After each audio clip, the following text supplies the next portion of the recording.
अच्छा, आज हमारी इफ़ेक्टिवली पोस्ट रिज़ल्ट बैच की पहली क्लास है और हमारे रेगुलर बैच में अब तक हम 3 स्टैंडर्ड्स कवर कर चुके हैं। IAS 36, IFRS IAS 36, IAS 20 और IAS 23। ठीक है जी, ये 3 स्टैंडर्ड्स हम कवर कर चुके हैं और बाकी जो हमारे पोस्ट रिज़ल्ट बैच के बच्चे हैं वो रेगुलर बैच के साथ ही पूरा कोर्स लेंगे, लेकिन जो शुरू के 3 स्टैंडर्ड्स हो गए हैं ये उनको रिकॉर्डेड लेने पड़ेंगे। ठीक है, अच्छा जी, थोड़ा सा मैं बात करूंगा चूँकि इसमें वो बच्चे भी बैठे हैं जो एक आध दो दफ़ा जो है वो रह चुके हैं, फेल हो चुके हैं, वो दोबारा अटैम्प्ट करेंगे। देखिए, मैं आपको अपने एक्सपीरियंस से ना एक फ़ेल होने के बाद की एक स्ट्रेटजी बताता हूँ अपने एक्सपीरियंस से। ठीक है, वो ये कि अगर आप एक पेपर में फ़ेल हो गए ना, और एक दफ़ा फ़ेल हुए हैं, 2 दफ़ा फ़ेल हुए हैं, मैं भी 2 से ज़्यादा दफ़ा फ़ेल हुए हैं, बहुत सारे बच्चे ऐसे भी होंगे जो 2-3 दफ़ा फ़ेल हुए होंगे। आप सबसे पहला काम ये करें, जो पुराने रजिस्टर हैं, कॉपियाँ हैं, चाहे आपने जिससे भी पढ़ा, मुझसे भी पढ़ा है, साइड में फेंक दें। आप इस सब्जेक्ट को ऐसे लेके चलें जैसे आप इस सब्जेक्ट को पहली दफ़ा अटैम्प्ट कर रहे हैं। ठीक है जी, कोई पुरानी मेमोरी नहीं, कोई पुरानी चीज़ जहन में नहीं।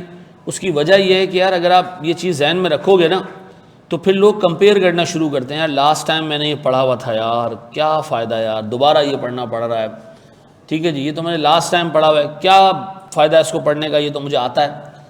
तो आप यकीन करें बहुत सारी चीज़ें इस चक्कर में छोड़ देते हैं कि यार ये चीज़ें तो मैंने ऑलरेडी पढ़ी हुई और मुझे आती हैं, और फिर वही दोबारा आपके फेल होने का रीज़न बनता है। ठीक है जी, तो मेरी आपसे इल्तिजा ये है कि भाई आप इस सब्जेक्ट को ऐसे पढ़ना जैसे आप CA करने के लिए नहीं, ACCA करने के लिए आए हैं। पेपर आपके CA में फ़ेल होते रहें, ये वो क्वालिफ़िकेशन ही नहीं है, ये तो एक अलग क्वालिफ़िकेशन है। ठीक है जी, और दूसरा मैं आपको ये बताता चलूँ कि ICAP के पेपर पास करने का ना एक तरीका होता है, और वो तरीका, उसके 2 कंपोनेंट्स हैं। एक तो ये कि जी आपने चीज़ें कवर करनी है, पढ़नी है। पेपर अटैम्प्ट करने का एक तरीका होता है और वो अनफॉर्चुनेटली बहुत सारे लोगों को नहीं आता।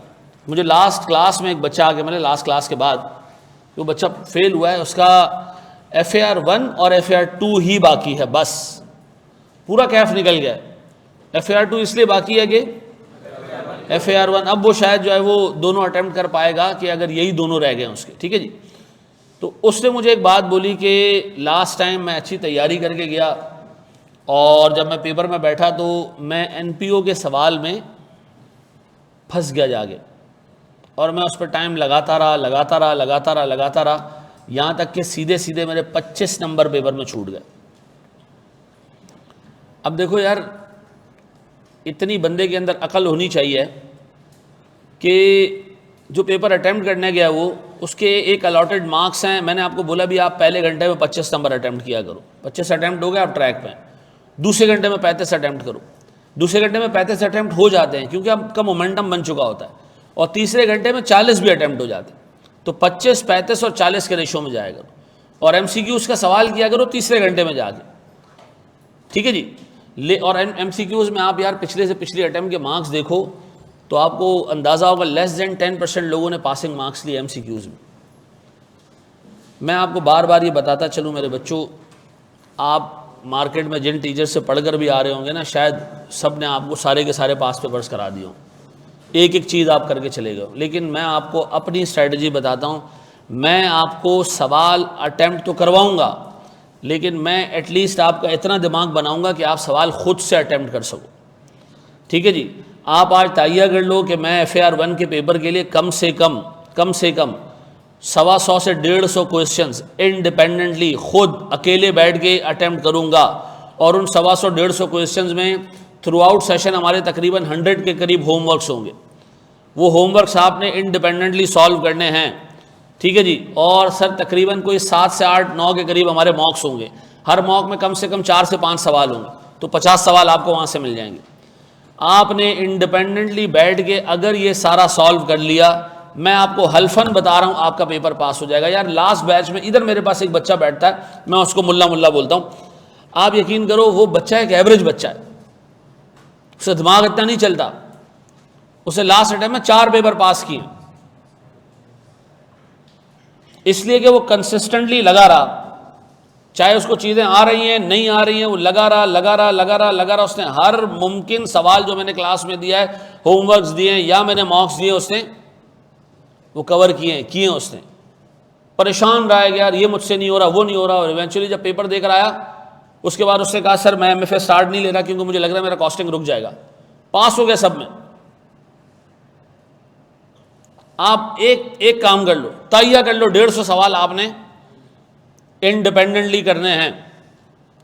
भले आपसे हर सवाल को 20-25% सॉल्व हो रहा हो शुरू में, लेकिन डाउन द लाइन आपसे सवाल सॉल्व होना शुरू हो जाएगा। ठीक है जी, शुरू हो जाएगा, मैं आपको बता रहा हूं। देखो इस वक्त जो है ना, वो अगर एक बच्चा ना CA करना चाहे ना, उसके पास यकीन करो इतने फ्री रिसोर्सेज मौजूद हैं। ठीक है जी, वो यूट्यूब पे जाए, शायद लाहौर के हर एक टीचर का उसके पास जो है वो लेक्चर फ्री में अवेलेबल है। तो होना तो ये चाहिए था कि सब्जेक्ट का रिजल्ट 70% होता, क्योंकि लोगों के पास अब ये बहाना तो नहीं है कि मेरे पास पैसे नहीं है मैं नहीं पढ़ सकता।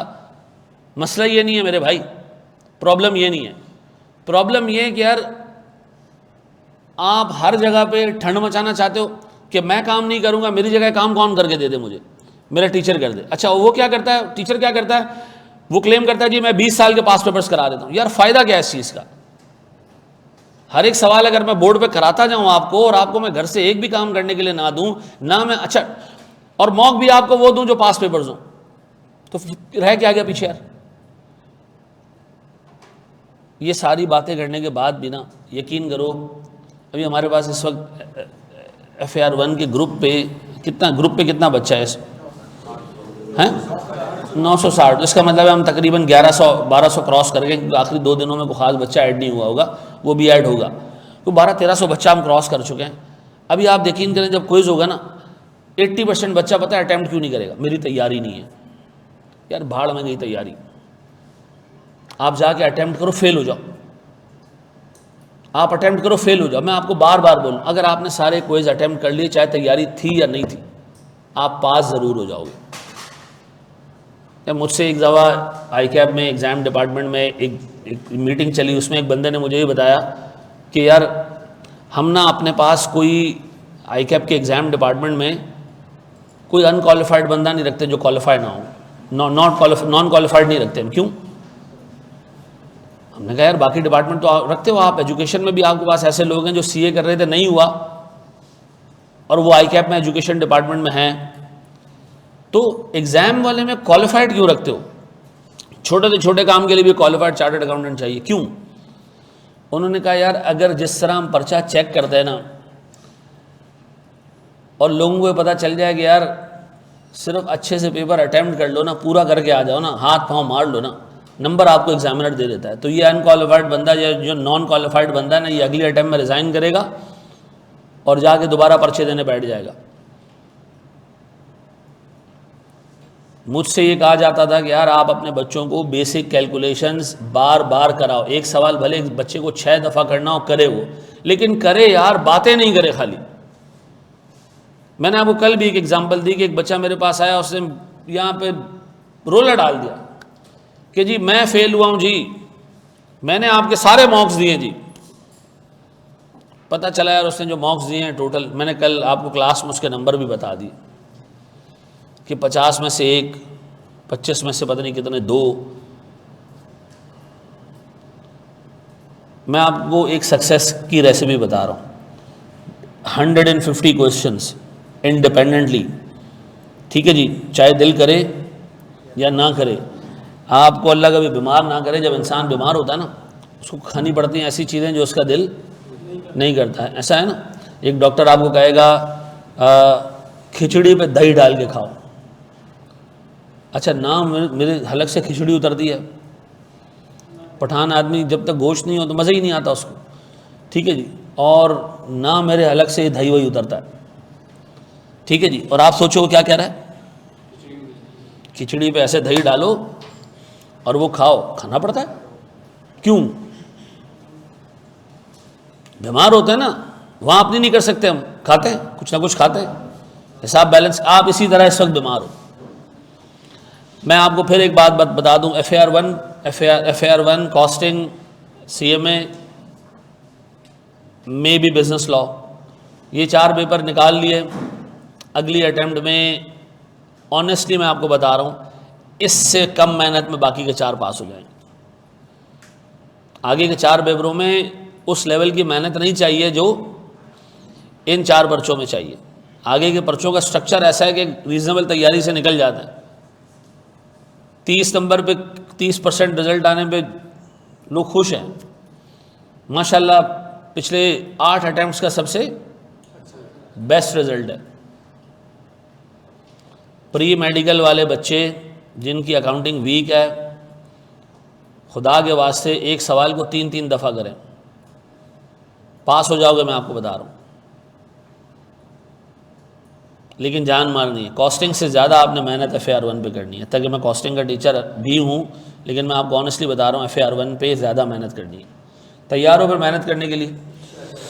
अच्छा जी, इंशाल्लाह का मतलब यह है कि अल्लाह चाहे तो करा ले, मेरा कोई इरादा नहीं है, हैं?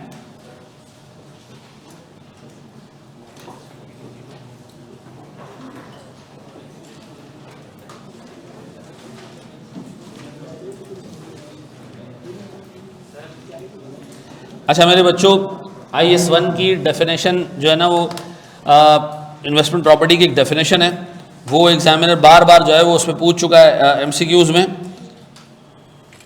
बोर्ड पे देखिएगा दोस्त।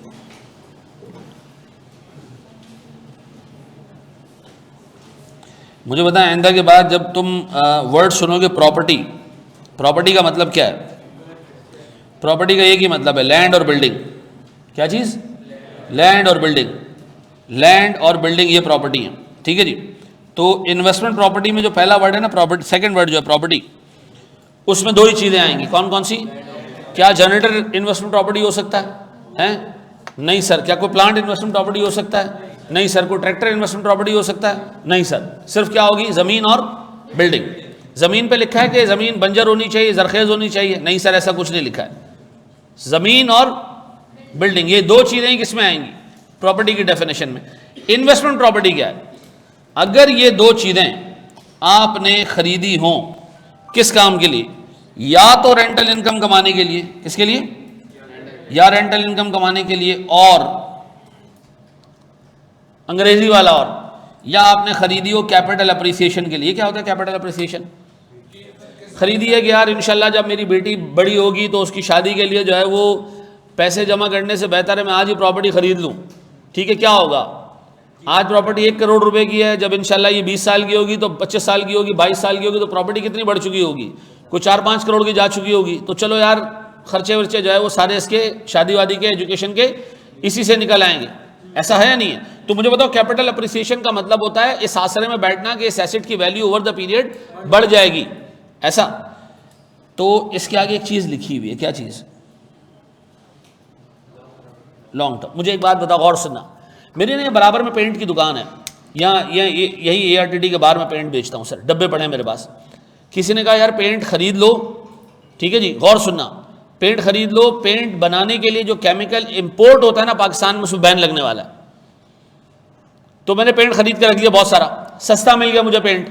अब मैंने इस आसरे में खरीदा है कि जैसे ही सीजन आएगा, ये महंगा हो चुका होगा, मैं इसको बेच दूंगा। तो मुझे बताओ ये कैपिटल अप्रिसिएशन है? हाँ है सर, लेकिन कौन सी है? Short term. अगले 8-10 महीने में मैं इससे मुनाफा कमाना चाहता हूं, ये क्या जी? Short term. मैंने एक जमीन खरीदी, एक प्लॉट खरीदा इस चक्कर में कि 1 साल में इसकी वैल्यू डबल हो जाएगी और मैं विदिन 1 ईयर इसको उठा के बेच दूंगा। तो ये 1 ईयर के अंदर अगर आपने बेचना है तो ये किस अप्रिसिएशन के लिए आप देख रहे हो? शॉर्ट टर्म कैपिटल अप्रिसिएशन के लिए। ये शॉर्ट टर्म कैपिटल अप्रिसिएशन के लिए नहीं है। हम कहते हैं ऐसी जमीन और बिल्डिंग जो आपने किसके लिए खरीदी हो? लॉन्ग टर्म का मतलब है 1 साल से ज्यादा का आपके जहन में जो है वो अरसा हो, ठीक है जी। या आपने रेंटल इनकम के लिए खरीदी हो, ऐसी जमीन और बिल्डिंग को हम क्या नाम देंगे? Investment property. ऐसा। मुझे बताया, मैंने बादराबाद में एक अपार्टमेंट खरीदा है, इस चक्कर में खरीदा है कि इंशाअल्लाह ताला थोड़े टाइम में इसकी वैल्यू बढ़ जाएगी, ठीक है जी। थोड़े टाइम का मतलब है 2-2.5 साल में तो मैं इसको निकाल दूंगा। इन्वेस्टमेंट प्रॉपर्टी है या नहीं है? क्यों? 1 साल से बियॉन्ड हम क्या कहेंगे? Long term. अच्छा, अब मेरी बात सुनना, किसके लिए लिया आपने ये? रेंटल इनकम के लिए या अब गौर तो सुनना मेरे प्यारे बच्चों, मैंने एक ज़मीन या बिल्डिंग खरीदी, बिल्डिंग का मैंने अपार्टमेंट खरीदा, ऐसा। अब सुनना, इरादा क्या है? इरादा ये कि यार मैं इसको इंशाल्लाह 5 साल बाद बेचूंगा, और आज मैंने ख़रीदा है इसको 5 लाख में, और 5 साल बाद इंशाल्लाह इसकी वैल्यू हो चुकी होगी कोई 10 लाख रुपए, तो मैं इसको तब बेच दूंगा। ऐसा क्या नज़र आ रहा है? कौन सी प्रॉपर्टी है? ये बिल्डिंग का एक पार्ट है, अपार्टमेंट है, इन्वेस्टमेंट प्रॉपर्टी है। सर मैंने क्या किया, मैंने कहा 5 साल तो खाली पड़ा है ना, मैं बोरिया बिस्तरा लेके घुस गया अंदर। हैं? अब क्यों नहीं इन्वेस्टमेंट प्रॉपर्टी? याद रखना बेटा, जिस प्रॉपर्टी को ओनर खुद ऑक्युपाई कर ले वो पीपी होती है, वो इन्वेस्टमेंट प्रॉपर्टी नहीं होती है। तो इन्वेस्टमेंट प्रॉपर्टी के लिए ज़रूरी क्या है? ना ज़रूरी रेंटल इनकम ज़रूरी नहीं हो, कहता रेंटल इनकम और कैपिटल अप्रिसिएशन। याद रखिएगा, दोनों नहीं चाहिए, या लिखा है और लिखा है, दोनों हो तो और अच्छी बात है, दोनों में से कोई एक भी हो तो काम, लेकिन उसके अंदर ओनर खुद नहीं बसता हो, खुद ओनर की ऑक्यूपेशन में वो। अब बताएं सर, मेरे पास एक अपार्टमेंट है जिसमें मैं खुद रहता हूं, मैंने कहा यार इंशाल्लाह ताला 5 साल बाद इसकी वैल्यू डबल हो जाएगी, ये इन्वेस्टमेंट प्रॉपर्टी है या नहीं है? नहीं है सर। क्यों? ओनर उसको ऑक्युपाई करके बैठा हुआ है। अगर ओनर ऑक्युपाई नहीं करेगा, खाली पड़ी हुई है, या हमने किसी और को रेंट पे दे दी है, तो फिर ये इन्वेस्टमेंट प्रॉपर्टी है। जी अभी आ रही है, आगे आ रहा है। जॉइंट यूज प्रॉपर्टीज के हिसाब से एक पार्ट प्रॉपर्टी का पीपी होता है, एक आईपी होता है, आगे आ रहा है। ये बात समझ आती है? अब बताओ पूरी पिक्चर क्या समझ आई? सर ऐसी ज़मीन और बिल्डिंग जिसमें ओनर खुद नहीं रहता हो, और किस लिए ली हो? या तो रेंटल इनकम के लिए या लॉन्ग टर्म कैपिटल अप्रिसिएशन के लिए। ऐसा है? ये बात भेजो में बैठती, नोट करो उसको, शाबाश, हाथ हाथ। भाईजान अगली अटेम्प्ट से इसका कोर्स चेंज हो रहा है, ठीक है। कुछ स्टैंडर्ड्स के अंदर चीज़ें चेंज हो रही हैं और कुछ नए स्टैंडर्ड्स ऐड हो रहे हैं, तो अल्लाह के वास्ते इसको निकाल लो इस दफ़ा, ठीक है। अच्छा, ये बच्चे ने बहुत अच्छे सवाल पूछा है कि किताब जो है वो ICAP की इंपॉर्टेंट है या आपकी? मेरी किताब सिर्फ प्रैक्टिस मटेरियल है। मेन बुक जो आपके पास, जिसको हम सेंटर में रखेंगे, जिसकी कंप्लीशन इंश्योर करनी है, वो कौन सी किताब है? वो ICAP की किताब है, ठीक है जी। मैं कभी भी आपको ये नहीं बोलूँगा कि भाई मेरी किताब जो है वो बहुत सुपीरियर है। हाँ, प्रैक्टिस मटेरियल के हिसाब से मेरी किताब और ICAP की किताब का कोई मवाजना नहीं है। मेरी किताब में आपको ठीक ठाक सवालात मिल जाएंगे, लेकिन कोर्स कंटेंट्स चीज़ें ये कहाँ से आपने इंश्योर करनी है कि सर ने पूरी पढ़ा दी या नहीं, ये आपने ICAP की स्टडी टेक्स्ट से देखना है, ठीक है जी। ICAP की स्टडी टेक्स्ट को जो टीचर कहता है कि फजूल है, ये फारिग है, उस्ताद है, मैं कुछ नहीं बोलना चाहूँगा, लेकिन ये बात सही नहीं है, ठीक है जी। ICAP का एग्जामिनर ICAP की किताब सामने रख के सवाल पूछता है। मैंने आपको अभी IAS 23 में कई दफ़ा ये बताया कि किताब में सिर्फ एक लाइन लिखी हुई और उस पर क्या पूछ लिया उसने? सवाल पूछ लिया, ठीक है जी। बड़े हम आगे दोस्त। सर अगर वो प्रॉपर्टी अपने बिजनेस में यूज़ हो रही है, नहीं ना, फिर नहीं है ना, फिर इन्वेस्टमेंट प्रॉपर्टी नहीं है। वो बता देता हूँ बेटा, सडम में 4 से ज़्यादा दे सकते हैं। 4 यार, 4 पेपर देना, एक बच्चे ने 2 दिया, नहीं पास हुआ, उससे कहा अगली दफ़ा 4 दूंगा। तो उसको चाहिए कि किसी मौलवी के साथ बैठे और सब्र पे जो हदीसें ना वो सुने ज़रा, ठीक है, जल्दी नहीं करे। ये 4 के चक्कर में क्या होगा? आपके पास एक टाइम है, एक एफर्ट लगाने की आपकी एनर्जी है, वो 4 पेपरों में बांट दोगे, चारों में इनसफिशिएंट पड़ेगा, क्या होगा? चारों में रह जाओगे। इससे बेहतर क्या है? मैक्सिमम 3 पर्चे दो, अनलेस कि आपका बैकग्राउंड ऐसा है कि आप 80-85% मार्क्स जो है वो पीछे लेकर आ रहे हैं, या आप A लेवल्स बैकग्राउंड से आ रहे हैं और आपने सारी चीज़ों की बेसिक्स पढ़ी हुई हैं, देन आप 4 पर्चों पे जाओ। या आपकी आखिरी अटैम्प्ट है, ठीक है जी, और आपके 4 ही रह गए हैं और आप कह रहे हो 3 और 1 करके देने का क्या फ़ायदा, तो फिर आप 4 पे जाओ। लेकिन 4 पेपर देने वाला बंदा फिज़िकल क्लासेस नहीं ले, ये मैं उसको मशवरा दे रहा हूँ। बहुत कम ऐसे होते हैं, अच्छा लास्ट पूरा लॉट फिज़िकल का 4 पर्चे पास करके गए, लेकिन वो बच्चे ऐसे थे, वो लाइब्रेरी से उतरते थे, क्लास लेते थे और फिर जाके ऊपर लाइब्रेरी में बैठ जाते, पूरा दिन पढ़ते थे। मैं आपको रिकमेंड नहीं करूँगा। बड़े हम आगे दोस्त, तैयार हो? अच्छा मुझे एक बात बताओ, इन्वेंट्री और IP में क्या फ़र्क है?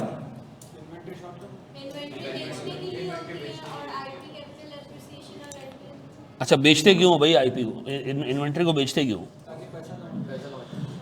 देखो मुझे एक बात बताओ, एक इन्वेंट्री खरीदते हो आप इस एंटिसिपेशन में कि थोड़ी टाइम में इसकी वैल्यू बढ़ जाएगी और हम इसको क्या करेंगे? बेच देंगे। तो यही तो आपकी इंटेंशन IP में भी होती है। फिर सर ये वाला जो है वो इन्वेंट्री शॉर्ट टर्म है और IP क्या है? लॉन्ग टर्म कैपिटल अप्रिसिएशन के लिए। अच्छा एक चीज़ और याद रखो गौर से मेरे प्यारे बच्चों, इन्वेंट्री के लिए ये भी ज़रूरी है कि आपके लिए नॉर्मल कोर्स ऑफ बिजनेस में आप उसको बेचते हो। क्या मतलब? आपका बिजनेस ही हो। क्या किसी बंदे का बिजनेस ऐसा होता है कि प्रॉपर्टी खरीदे और बेचे? हाँ हाँ, बहुत सारे लोगों का बिजनेस है भाई। बहुत सारे लोगों का बिजनेस तो ये है कि प्रॉपर्टी बनाते हैं और फिर बेच देते हैं। तो इनके लिए प्रॉपर्टी क्या है? इन्वेंट्री है। तो याद रखना, एसेट का साइज डिटरमिन नहीं करेगा कि ये इन्वेंट्री है या ये पीपी है या ये आईपी है, नहीं, यूज डिटरमिन करेगा। तो अगर एक बंदा, उसका काम ही सर प्रॉपर्टी बनाना या खरीद के बेचना है, तो उसके लिए प्रॉपर्टी क्या होगी? आप सुनना, एक बंदा प्रॉपर्टी खरीदता है, उसका काम ही प्रॉपर्टी खरीद के बेचना है, और वो सोचता है इस प्रॉपर्टी को मैं 5 साल बाद बेचूंगा। अब बताओ, नहीं, ये इन्वेंट्री नहीं है तब। क्योंकि इन्वेंट्री में इंटेंशन सिर्फ क्या होती है? Short term, long term intention नहीं होती इन्वेंट्री के अंदर। याद रखिएगा, आईपी और इन्वेंट्री के अंदर सिर्फ फर्क किस चीज का है? इंटेंशन का है। कि अगर मेरा इरादा sir long term capital appreciation का है, तो ये क्या है मेरे लिए? आईपी है। चाहे मैं प्रॉपर्टीज का बिजनेस करता हूं, और सर अगर मैं प्रॉपर्टीज का बिजनेस करता हूं, मेरे इंटेंशन 1 साल के अंदर अंदर ये गेन निकालना है, तो अच्छा आप बताओ सर मैंने एक प्रॉपर्टी खरीदी 1 जनवरी को, इस नीयत से कि मैं इसको इंशाल्लाह ताला इसी साल दिसंबर तक बेच चुका हूँगा, नहीं बिका, तो ये इन्वेंट्री है या ये आईपी बन गया? ये इन्वेंट्री है। आपने सोचा इंशाल्लाह अगले साल बेच दूंगा, अब भी इन्वेंट्री है। आप इस तरह करते करते 15 साल आपने निकाल दिए, बिकी नहीं रही है, तो ये तब भी क्या है? इन्वेंट्री है। याद रखना, आपने हर साल के एंड पे बैठ के ये सोचना है कि क्या अब भी मेरा इरादा है इसको 1 साल के अंदर बेचने का है? अगर जवाब आता है हाँ, तो ये क्या होगी? इन्वेंट्री होगी। अगर जवाब आता है नहीं यार, अब तो मुझे लग रहा है कि अगले 5 साल तक कोई कस्टमर नहीं आएगा, तो अब मैं इसको नहीं बेच रहा, अब मैं इसको मार्केट ही नहीं कर रहा, मैं इसको मार्केट ही कब करूंगा? 5 साल बाद, तो ये क्या बन जाएगी? अब बताओ, इन्वेंट्री और इन्वेस्टमेंट प्रॉपर्टी में एक ही डिफरेंस है, वो क्या है? इंटेंशन का। ठीक है जी, कि आप इसमें गेन कब कमाना चाहते हैं, ऐसा है। अच्छा जी, आए ज़रा मेरे बच्चों, बढ़े हम आगे। ये देखो एमसीक्यूज में पूछ चुका है वो। ठीक है जी, 6 नंबर के सवाल उसने एक दफ़ा पूछा कि पीपी और आईपी में फ़र्क क्या है, और अकाउंटिंग ट्रीटमेंट्स में फ़र्क बताओ। 6 नंबर का सवाल है थ्योरी का, कर लोगे? बढ़े हम आगे। भाईजान आपने लिखना है, चाहे आपको अच्छा लगे चाहे आपको बुरा लगे, लिखते रहना है। अपने हाथ से लिखी हुई चीज़ इंसान नहीं भूलता। थोड़े अपने अंदर के मजदूर को जगाओ, अभी से सीईओ बन चुके हो तुम।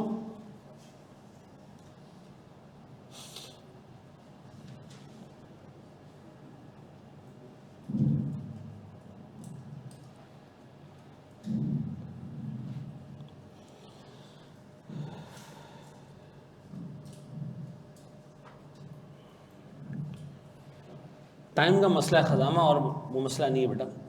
टाइम आप 4 को दे पाओगे या नहीं, ये मसला है। जी मेरा बच्चा, नो बाउंड्रीज, ऐसा कोई रूल नहीं है। मैं एक सब्जेक्ट को कितना टाइम देता था पता है? आधा घंटा। मेरे पास टाइम ही नहीं होता था। मैं रात को बैठता था, मेरे 3 सब्जेक्ट हैं, 3 सब्जेक्ट को मैंने आधा घंटा दिया, 1.5 घंटा दिया, और उसके बाद मैं उठ के भाग गया। मेरे पास टाइम नहीं होता था। मेरे पास आखिर में 5 सब्जेक्ट से, मैंने कैफ की आखिरी टाइम में 5 पेपर्स दिए, और 5 पेपर्स में मेरी ये हालत होती थी, मैंने कहा सबको 2-2 घंटे दूंगा। कितने हो गए? 10 घंटे। अब मैं सुबह 4 बजे से उठ के पढ़ने बैठता था। ठीक है जी, कर लो उंगली बेटा आप। मैं 4 बजे से पढ़ने बैठता था, और मैं कोई असर मगरिब के टाइम पे मेरी जो है वो हालत ख़राब हो जाती थी। मगरिब पे मैं बंद करके बैठ जाता था, उससे आगे मुझसे नहीं पढ़ा जाता था। तो ये चक्कर मैंने चलाया। मैं, आप जैसे आप लोग क्लासें लेते हो ना, तो आपके पास फैसिलिटी है कि आप ऑनलाइन क्लासें भी ले सकते हो, घर पे ही बैठ के पढ़ सकते हो। हमारे टाइम पे ये नहीं था। हमारे टाइम पे आपको क्या करना है? फिज़िकल आके लेना है। तो मैंने ये देखा, मेरे 5 पेपर है, फिज़िकल में जाऊँगा, और कोर्स आमतौर पर ख़त्म होता था एग्ज़ाम से 15 दिन पहले। तो मैंने कहा मैं अगर फ़िज़िकल क्लासें लेने गया ना, तो मैं कभी ज़िंदगी में भी ये 5 पर्चे पास नहीं कर पाऊँगा। तो मैंने 1.5 महीना, 1.25 महीने पहले क्लासें लेना छोड़ दी थी, और मैंने किताब से पढ़ना शुरू कर दिया था। ठीक है जी, तो मेरे 5 के 5 पेपर उस अड्डे में पास हो गए। तो मैंने दिन के 2 घंटे दिए हर सब्जेक्ट को।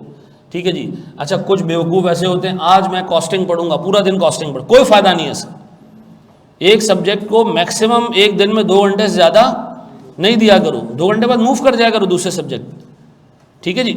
और मैं आपको फिर बता दूं, रोज़ का काम रोज़ करो, रोज़ का काम रोज़ करो, रोज़ का काम रोज़ करो, आप नहीं फंसोगे। मसला ये होता है कि ये जो अभी एंथुजियाज़म का लेवल यहाँ पहुँचा हुआ है ना, मैं चीर फाड़ कर दूंगा, दुनिया तबाह कर दूंगा, मुझे बस आने दो, पिछले अटेम्प्ट में मुझसे गलतियाँ हुई हैं, ये 5 दिन बाद है ना, ये निकल जाएगा। आपका सबसे अजीज़ रिश्ता कौन सा है?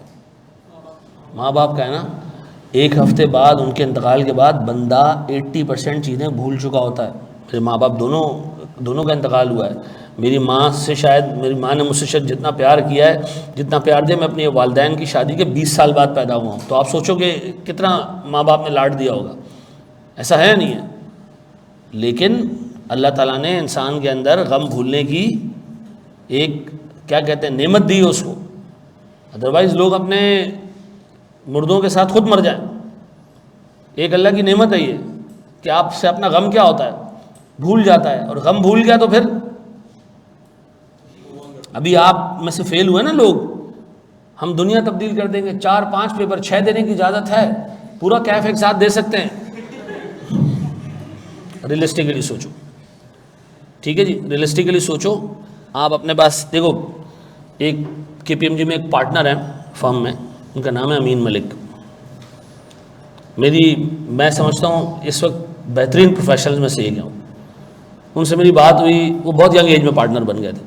तो उनसे मेरी बात हुई, मैंने कहा जी आपका काम करने का तरीका कार क्या है, किस तरह आपने फर्स्ट टाइम क्वालिफाई हुए हैं, फिर माशाल्लाह आप जो है वो फर्गसन में रहे, फिर आप KPMG में आए, देन आप पार्टनर बन गए। उन्होंने कहा यार मैं एक काम करता हूँ, मैं, लोग टाइम टेबल बनाते हैं गोइंग फॉरवर्ड, मैं गोइंग फॉरवर्ड टाइम टेबल नहीं बनाता, मैं पीछे देखता हूँ।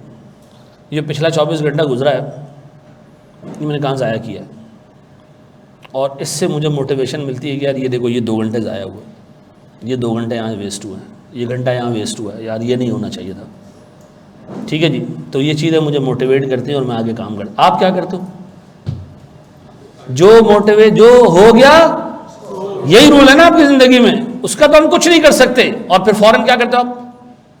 आगे बढ़ जाते हैं, आगे देखते हैं आगे क्या कर सकते हैं। नहीं यार, आपके अगर ये गिल्ट पैदा हो गया ना कि 1 घंटा कहाँ ज़ाया हुआ है, आप पास हो जाओगे। आगे बढ़े, हम अब पढ़ाई करेंगे, अब कोई रिजल्ट और पेपर पे बात नहीं करेगा, ठीक है? अब जो हो गया हो गया। अच्छा सुनो, अब ज़रा गौर से एक चीज़, एक बहुत ही इंपॉर्टेंट चीज़, मुझे एक बात बताओ, गौर सुनो। एक कंपनी के अंदर घुसते हो, आपको पहले नज़र आता है उसकी फैक्ट्री। ऐसा यहाँ क्या बनती है? चीज़ें होती हैं सर, गुड्स प्रोड्यूस हो रही होती है, इसको हम नाम दे रहे हैं प्रोडक्शन फंक्शन। क्या नाम दे रहे हैं? Production function. फिर हम आगे जाते हैं तो हमें एक डिपार्टमेंट नजर आता है जिसको हम कहते हैं सेल्स डिपार्टमेंट। ऐसा, ये किसका, इसका काम क्या है? ये हमारा सेल्स फंक्शन है। ऐसा, उसके आगे हम जाते हैं, हमें एक और डिपार्टमेंट नजर आता है जो हमारे ऑडिट करवा रहा है, हमारी जो है वो लेबर वगैरह को देख रहा है। HR डिपार्टमेंट है, लीगल डिपार्टमेंट है, ठीक है जी, ये सारे एडमिन के अंदर हैं। हमारा अकाउंट्स डिपार्टमेंट है, फाइनेंस डिपार्टमेंट है, ठीक है जी। इसका काम क्या है जी? इसको हम क्या कहते हैं? ये क्या है? हमारी एडमिनिस्ट्रेटिव फंक्शन। ऐसा,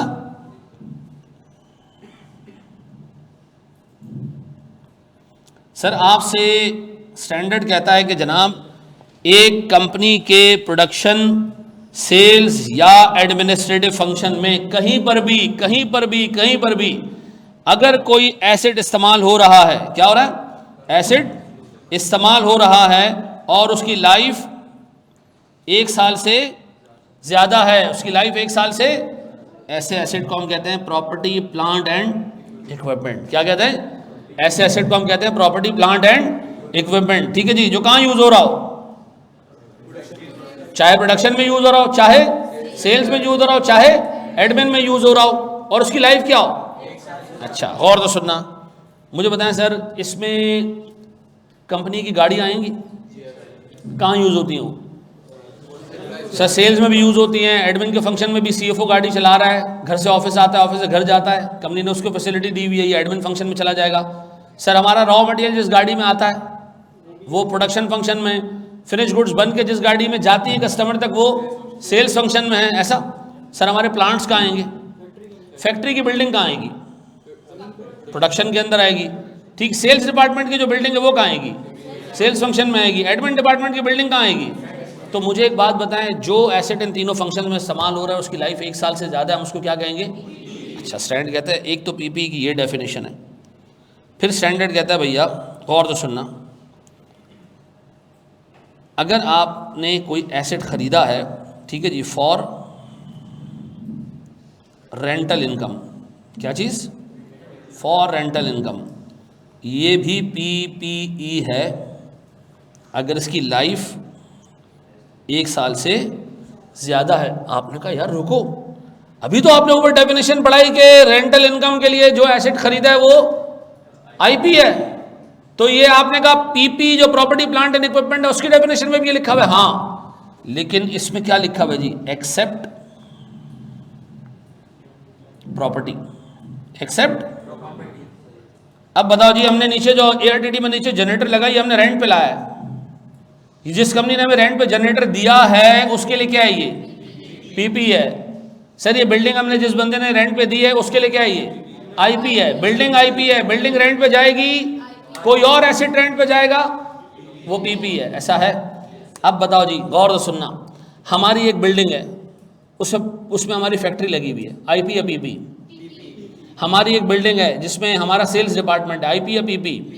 क्यों? ओनर ऑक्युपाई करके बैठा हुआ है। सर हमारी एक बिल्डिंग है जिसमें हमारा एडमिन फंक्शन है, आईपी या पीपी? सर हमारी एक बिल्डिंग है जो हमने रेंट पे दी हुई है, ये आईपी है।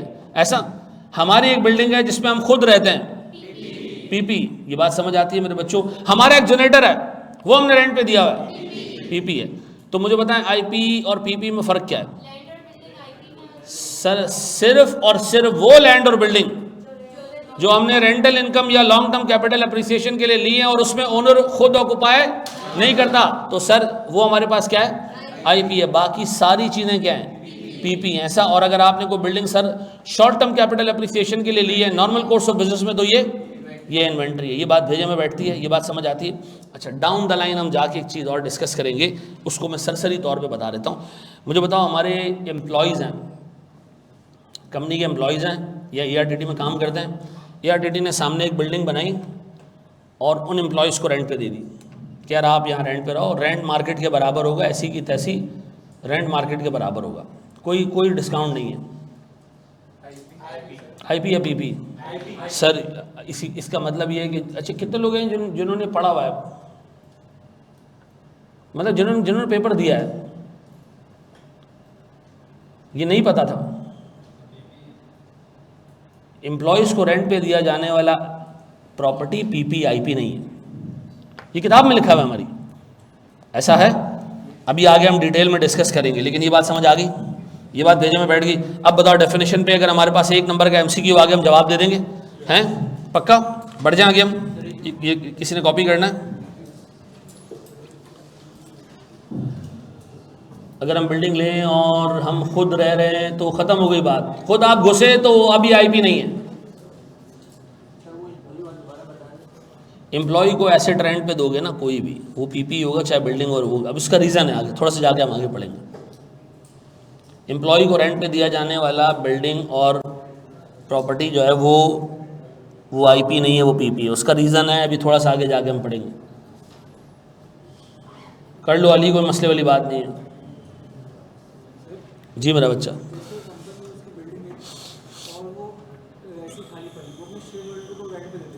शेयर होल्डर को रेंट पे देना एक अलग बात है, अपने एम्प्लॉय को रेंट पे देना एक अलग बात है। शेयर नहीं, शेयर होल्डर ओनर है, ओनर हर ओनर के साथ आप ओनर की कैपेसिटी में काम थोड़ी कर रहे हो। एक कंपनी अपने शेयर होल्डर को सामान बेचती है, सेल बुक नहीं करेगी? करेगी ना। अब एक बंदा कहे अपने तो अपने मालिक को ही बेचा, नहीं, ऐसा नहीं है। आप वहाँ देखो किस कैपेसिटी में काम हो रहा है। ठीक है जी, बड़े हम आगे दोस्त। सर मेरा यार ये एडमिन से बात करो यार, अल्लाह के वास्ते यकीन करो मेरा मोबाइल भरा पड़ा है।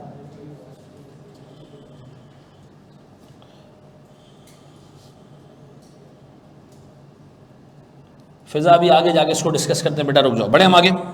अच्छा मेरे प्यारे बच्चों, बोर्ड पे देखना, बोर्ड पे देखना, बोर्ड पे देखना। अच्छा मेरे बच्चों, मुझे एक बात बताओ, कोई भी एसेट हम खरीदेंगे ना, हम उसको सबसे पहले रिकॉर्ड करेंगे। क्या करेंगे? रिकॉर्ड करेंगे। रिकॉर्ड करने के लिए हमें दो चीज़ें चाहिए। रिकॉर्ड करने के लिए हमें क्या चीज़ चाहिए? दो चीज़ें।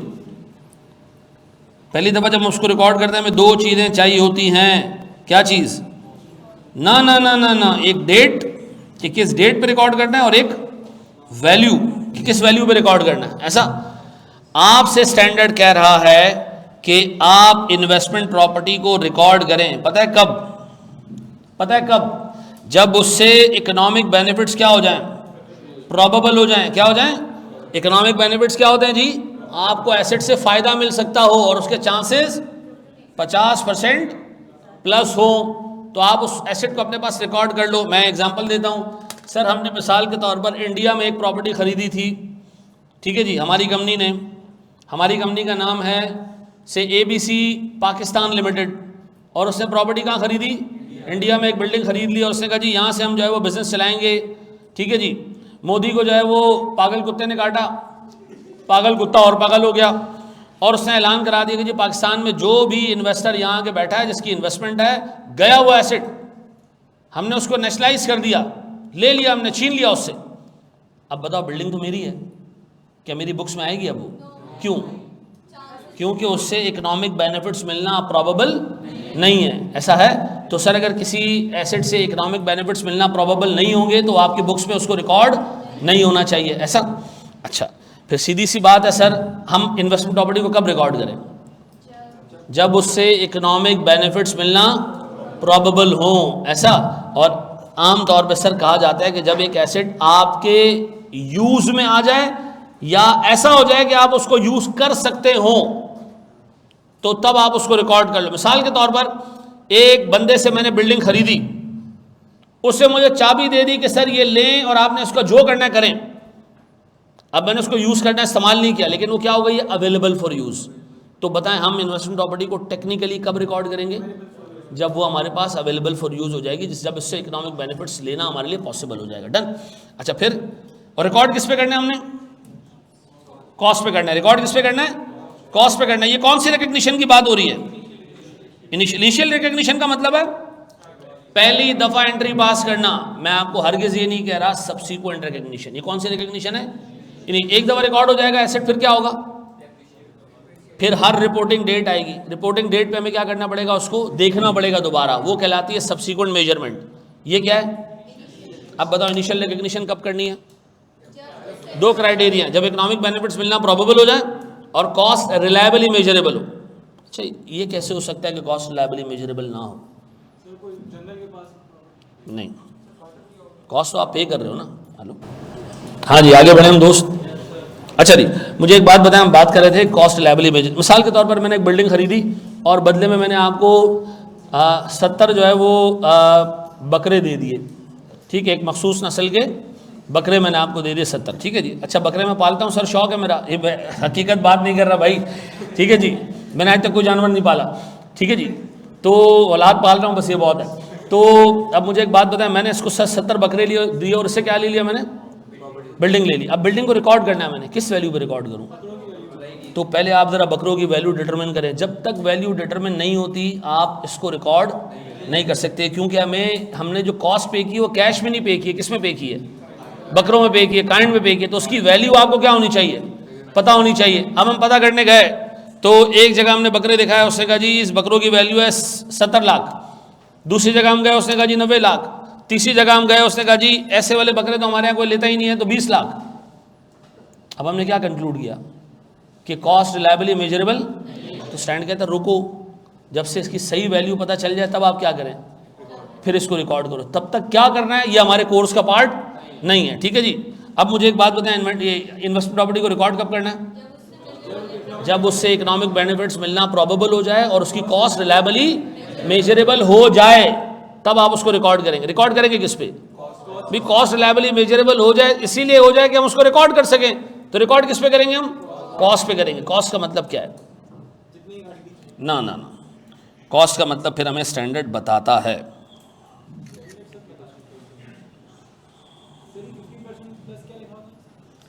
एक काम के होने के 50% प्लस चांसेस होंगे तो हम उसको कहेंगे प्रोबेबल। अच्छा भाई, ये टर्म्स आज के बाद स्टैंडर्ड में जो यूज होते हैं ना वो याद कर लो। एक चीज की पॉसिबिलिटी 100% है, क्या है ये? एक चीज की पॉसिबिलिटी कोई 85-90% है, तो 85 से 99%, इसको हम क्या कहेंगे? Virtually certain. एक चीज की प्रोबेबिलिटी 50% प्लस है अप टू 85%, क्या है ये? प्रोबेबल। एक चीज की पॉसिबिलिटी 50% से कम है, ऐसे लिख दूं, लेस देन 50%, यह है पॉसिबल। और एक चीज की प्रोबेबिलिटी लेस देन 5% है, ऐसी चीज को हम कहेंगे रिमोट। क्या कहेंगे? अब बताओ जी, आपने अपनी बुक्स में एसेट को कब रिकॉर्ड करना है? सर्टन हो, रिकॉर्ड कर लो। वर्चुअली सर्टन हो, रिकॉर्ड कर लो। प्रोबेबल हो, रिकॉर्ड कर लो। इन दो केसेस में एसेट को रिकॉर्ड नहीं किया जाता। ऐसा ये बात भेजे में बैठती है? बड़े हम आगे दोस्त,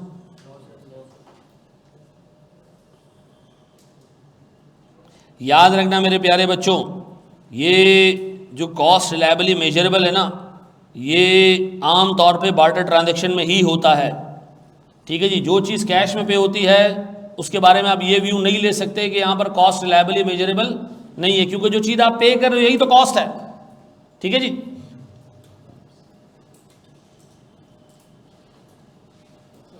अच्छा, मुझे एक बात बताओ, जब स्टैंडर्ड कहता है कि यार जब इकोनॉमिक बेनिफिट्स प्रोबेबल हो तो स्टैंडर्ड को, इस एसेट को रिकॉर्ड कर लो, इसका मतलब क्या है? कि प्रोबेबल हो, वर्चुअली सर्टन हो या सर्टन हो, सारे केसेस के अंदर आपने क्या करना है? रिकॉर्ड करना है। लेकिन सर पॉसिबल के केस में रिकॉर्ड और रिमोट के केस में तो बिल्कुल भी रिकॉर्ड नहीं करना, ऐसा है। आओ मेरे बच्चों, हम क्या देखने जा रहे हैं? कॉस्ट, सबसे इंपॉर्टेंट चीज नजर आ रहा है? हाँ जी। हमने कब रिकॉर्ड करना है एसेट को जी? कब रिकॉर्ड करना है सर? जब आपने रिकॉर्ड करना है सर, जब वो इकोनॉमिक बेनिफिट्स प्रोबेबल हो जाएं और कॉस्ट रिलायबली मेजरेबल हो जाए। ऐसा तो हम रिकॉर्ड किस पे करते हैं? कॉस्ट पे करते हैं। ठीक है जी। कॉस्ट है क्या, वो जरा सुन लेना। स्टैंडर्ड कह रहे हैं कॉस्ट का मतलब सिर्फ वो अमाउंट नहीं है जो आप परचेज प्राइस में पे कर रहे हो। कॉस्ट में सबसे पहली चीज़ क्या है? परचेज प्राइस, यानी आपने बिल्डिंग या ज़मीन खरीदी कितने की, ऐसा है। अच्छा, अब इस परचेज प्राइस को मैं एक्सप्लेन कर रहा हूँ, गौर से सुनना। परचेज प्राइस में दो चीज़ें आती हैं, या तो ये इमीडिएट होगा, ऐसे ही होता है, ऐसे लिखते हैं, गलत तो नहीं लिखा मैंने? इमीडिएट होता है या डेफर्ड होता है।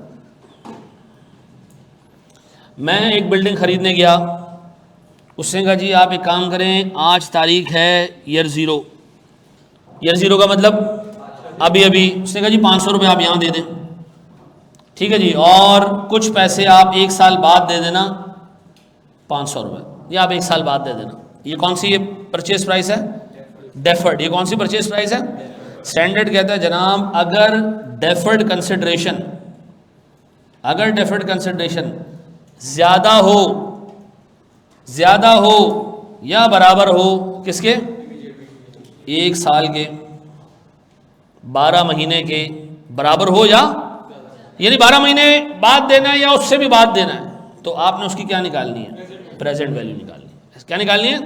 अब बताओ, ये जो 500 रुपये मिल रहे हैं कब मिल रहे हैं? एक साल बाद मिल रहे हैं। तो अब इसको आप कंसिडरेशन में परचेज प्राइस में पूरे 500 नहीं लेंगे, क्या करेंगे?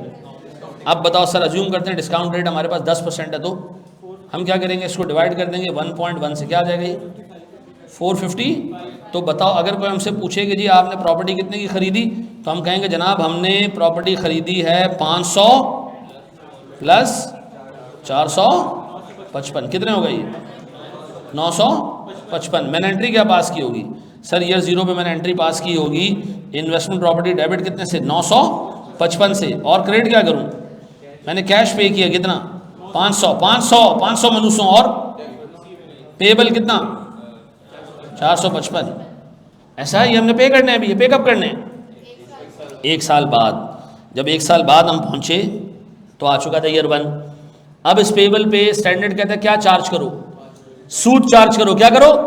ये जो 500 रुपए की अमाउंट एक साल बाद पे करना थी, इसमें सूद शामिल था, इंटरेस्ट शामिल था, ये हमारी अजम्पशन होगी, और हमने वो हटा के इसको 455 पे लाया। अब बताओ जी, हमारे पास अज्यूम करें 455 आपने लोन लिया हुआ है, एक साल गुजर चुका है, इस पे सूद कितना आएगा? एंट्री क्या पास करो, इंटरेस्ट एक्सपेंस डेबिट कितने से? 455 इंटू 10%, कितना ले लूँ? 45 भी ले लो ऐसा। और सर पेबल बढ़ गया जी 45 से, अब पेबल कितना हो गया? अब बताओ मैं एंट्री क्या पास करूं पहले साल के एंड पे? पेबल डेबिट कितने से? और ऐसा है तो बताओ हमारे पास कॉस्ट में पहली चीज़ क्या आती है? Purchase price. परचेज प्राइस की दो शाखें कौन सी? एक इमीडिएट है और दूसरा डेफर्ड है। डेफर्ड की हमने क्या निकालनी है? प्रेजेंट वैल्यू निकालनी है। ऐसा है, ये नोट करो सर, शाबाश।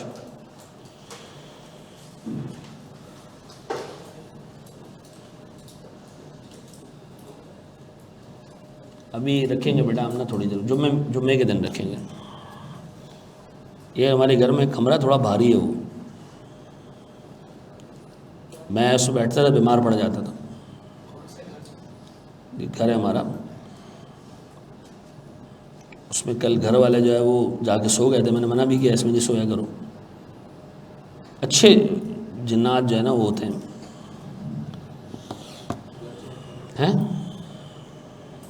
नहीं, घर चेंज कर लें,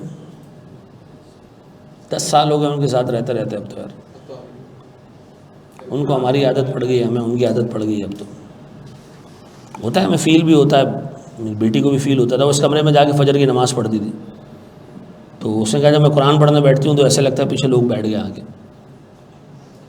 तो मैंने कहा फिर? उसने कहा मैं पढ़ती जाती हूँ। मैंने कहा भागना नहीं, फिर बैठा रहना वहाँ पे। होता है ऐसे। मेरे ऊपर भी हुई है 2 दफ़ा। क्या?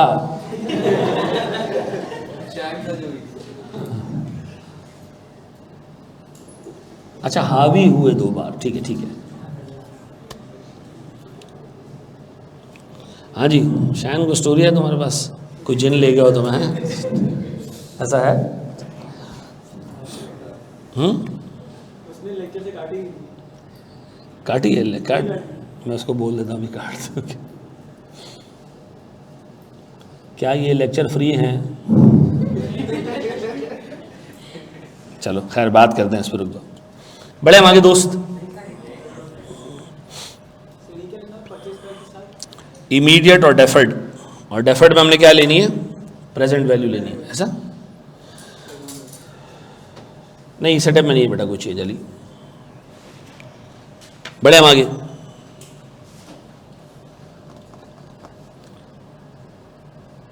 ठीक है हाशिर भाई, स्क्रॉल डाउन प्लीज।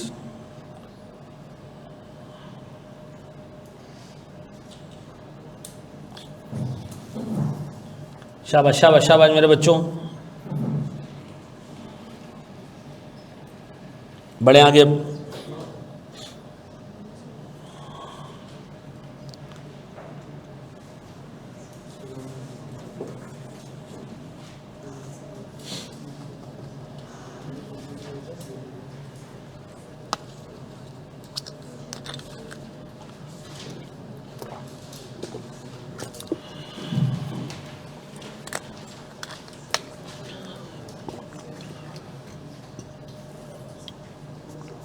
जुम्मे वाले दिन राना भाई, क्या हम आगे बढ़ें?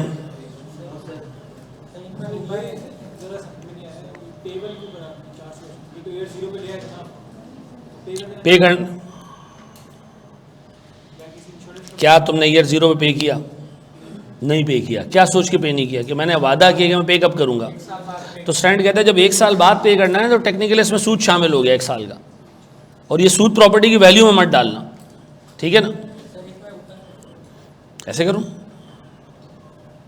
ये ऊपर वाला नहीं छापो तो, अभी मैं पढ़ा रहा हूं ना, रुक जाओ, ये नीचे वाला बस छाप लो। हैं? डेफर्ड का मतलब है अगर 1 साल बाद आपने कुछ पैसा पे करना है, यानी कम से कम 1 साल। अच्छा पैसे ऐसे भी हो सकते हैं ना कि 6 महीने बाद पे करने हो, तो फिर उसको उसकी प्रेजेंट वैल्यू निकालने की ज़रूरत नहीं है। लेकिन अगर पेमेंट 1 साल या उससे ज़्यादा आगे पे करना है तो फिर आप प्रेजेंट वैल्यू निकालें। करा देता हूँ मोहम्मद में अपलोड बेटा। नहीं, वो रिकॉर्डेड लेने हैं आपको 3 स्टैंडर्ड्स। हो गया, आगे बढ़े हम। जी मेरे बच्चों, खरीद लो तो फिर तो कैश पे हो जाएगा। नहीं हो जाएगा ना, फिर बोरिंग कॉस्ट आपने बैंक को देनी होगी, इसको नहीं देनी होगी। ठीक है जी, फिर आप तो कैश पे खरीद लेंगे, लेकिन फिर सूद आपको किसको देना है? उसको देना है। अच्छा, क्या इसमें बोरिंग कॉस्ट कैपिटलाइज होगी? ये रेडी टू यूज एसेट पे नहीं होती। आगे बढ़ो दोस्त। दूसरी चीज़ गौर से सुनना मेरे प्यारे बच्चों, दूसरी चीज़ है ट्रांजैक्शन प्राइस। मेरे प्यारे बच्चों, अच्छे तरीके से एक चीज़ सुनना, आप बस अच्छे तरीके से चीज़ें सुन लें, पेपर आपका पास हो जाएगा। सर मुझे बताया ट्रांजैक्शन कॉस्ट क्या होती है? सुनना ज़रा, ट्रांजैक्शन कॉस्ट में एक चीज़ आती है ब्रोकरेज। क्या आती है? मेन चीज़ ब्रोकरेज। ठीक है जी, अगर आपने प्रॉपर्टी खरीदते हुए कोई ब्रोकरेज वगैरह पे किया है, ये क्या है जी? Transaction cost. आपने उसको ब्रोकरेज को कॉस्ट का पार्ट ट्रीट करना है। ऐसा ब्रोकरेज 2 लोगों को दी जा सकती है, या दी सकती है सर किसी एक्सटर्नल पार्टी को, या इंटरनल या रिलेटेड पार्टी को। ऐसा ब्रोकरेज आप किसी बाहर के ब्रोकर को पकड़ के आपने बिल्डिंग खरीद ली तो ब्रोकरेज है। आप बिल्डिंग खरीद रहे थे, आपके एम्प्लॉय ने कहा सर मैं शाम में ना ये रियल एस्टेट का काम करता हूँ, बिल्डिंग चाहिए आपको, मैं दिला देता हूँ। ये पैसे आपने किसको पे किए?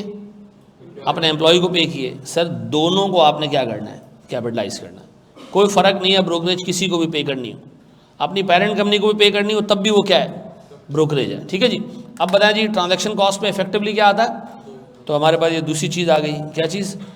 Transaction cost. ऐसा है, बड़े हम आगे दोस्त। तीसरी चीज़ भी सुन लो, फिर एक साथ लिख लेना। तीसरा है हमारे पास sir professional and legal charges.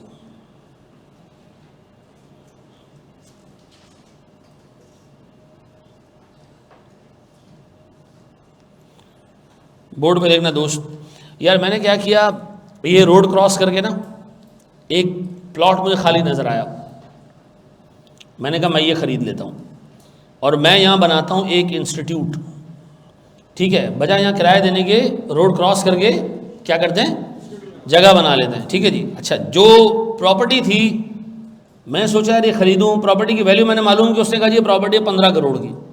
अच्छा, मैं परेशान हो गया, इस प्रॉपर्टी के आस वो 20-22 करोड़ की हैं। इसमें ऐसा क्या है कि मुझे 15 करोड़ का दे रहा है? एक हो सकता है भूत नहीं हो। सुनो, अब मेरे जहन में एक चीज़ आई कि यार ये ऐसा क्या मामला है। तो मैंने क्या किया, एक लॉयर को पकड़ा। मैंने कहा यार मुझे एक काम करें, मैं आपको उसको डॉक्यूमेंट्स भेज रहा हूँ, बताएं ये प्रॉपर्टी कहीं डिस्प्यूटेड तो नहीं है। तो लॉयर ने मुझे क्या दी? Legal service. क्या दी? Legal service. उसने कहा नहीं यार ये बिल्कुल भी डिस्प्यूटेड प्रॉपर्टी नहीं है, आप इसको ख़रीद लें, बिल्कुल ठीक है। आई डोंट नो, शायद बंदे को मार्केट का आइडिया नहीं है, इसलिए वो क्या कर रहा है? सस्ते दामों बेच रहा है। और सुनना, और शायद प्रॉपर्टी पुरानी है, खाली पड़ी रही है इतने ज़माने तक, तो वो थोड़ा परेशान है, या वो डिस्ट्रेस में बेच रहा है। ठीक है जी। एक प्रॉपर्टी 16 करोड़ की हमने 14 करोड़ में ख़रीद ली, किस पे रिकॉर्ड करेंगे? हमने कॉस्ट पे रिकॉर्ड करना है। ये याद रखना, भूलना नहीं है। फेयर वैल्यू पे रिकॉर्ड नहीं करना है, किस पे रिकॉर्ड करना है? कॉस्ट पे। तो मुझे बताओ, लीगल सर्विस हमने ली। अच्छा, फिर क्या किया? जब लीगल सर्विस ली, लीगल सर्विस का मतलब क्या है? पूछा गया प्रॉपर्टी खरीदें या ना खरीदें, उससे ओपिनियन दे दिया खरीद लें। फिर हमने कहा सर लगे हाथों ज़रा डॉक्यूमेंट्स भी बना देना इसके, क्या कर लें? तो मुझे बताएं ये लीगल में डॉक्यूमेंटेशन चार्जेस, सर्विस चार्जेस दोनों आते हैं। ऐसा ये दोनों को आपने क्या करना है? कैपिटलाइज करना है। ऐसा है। अब सुनो सुनो सुनो सुनो, फिर आपने बुलवाया एक प्रोफेशनल को, आपने कहा लीगल वाले का तो काम हो गया, आपने एक प्रोफेशनल पकड़ा। प्रोफेशनल कौन? जो प्रॉपर्टी की वैल्यूएशन जानता है। आपने उसको कहा यार, ब्रोकर होगा, कोई भी ऐसा बंदा होगा, आपने उसको कहा यार मुझे एक बात बताइए, मुझे 15 करोड़ की दे रहा है प्रॉपर्टी, यार इसकी सही से वैल्यूएशन करें, ये क्यों 15 करोड़ की है? ऐसा तो नहीं कि ज़्यादा की हो, ऐसा तो नहीं कि कम की हो, मैं वो चीज़ पिक नहीं कर पा रहा हूँ। आप एक्सपर्ट हैं जी प्रॉपर्टीज़ के। उसने देखा, उसने कहा जी इसकी वैल्यू वाकई 15 करोड़ बनती है। मैंने कहा क्यों? उसने कहा एक तो ये प्रॉपर्टी तीनों जगह से घिरी हुई है, सिर्फ फ्रंट से ऊपर नहीं है बस, ठीक है जी।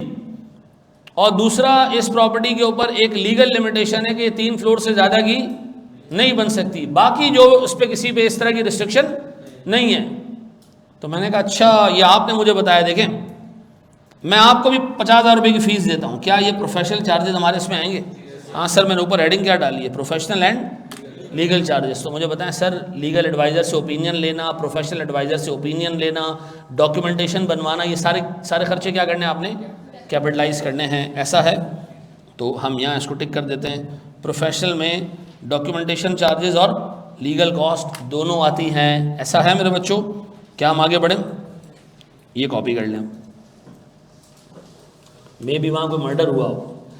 फिजा बाजी, आप ये CID के ड्रामे देखना छोड़ दें हैं, क्राइम पेट्रोल, और इसी वक्त सतर्क हो जाएं। क्या कहते हैं? सावधान हो जाए हैं? क्या कह रहे हैं? नहीं, वो मैं पहले समझा कि वाकई मर गया वो। नहीं, वाकई नहीं मरा है, वो ड्रामे में मरा है। वो ड्रामे में मरा है, वाकई में जिंदा है वो। पता नहीं क्या, मेरे ख्याल में नहीं बन रही होगी प्रोड्यूसर से, तो ड्रामे मार देते हैं। हाँ वाकई यार, ड्रामा उसी की वजह से चलता था। यूसुफ, आपकी मर्जी है बेटा इसमें। तारक मेहता बहुत अच्छा ड्रामा है। हाँ, मैंने बहुत देखा है। नहीं, कंप्लीट कहाँ है यार? कंप्लीट मैंने गेम ऑफ थ्रोन्स देखा है, कंप्लीट मैंने ब्रेकिंग बैड देखा है, कंप्लीट मैंने द लास्ट किंगडम देखा है, बस। द गुड डॉक्टर देख रहा हूँ मैं आजकल। हैं आधा पौना घंटा 1 घंटा सोते हुए मैं मोबाइल पे लगा लेता हूँ नेटफ्लिक्स। इनिशियल रिकग्निशन में इकोनॉमिक बेनिफिट, तो दूसरा पॉइंट कॉस्ट रिलायबली मेजरेबल हो। प्रिजन ब्रेक यार देखेंगे, अभी टाइम मिला था है। मुझे ऐसे लगता है बहुत एग्जैजरेटेड है।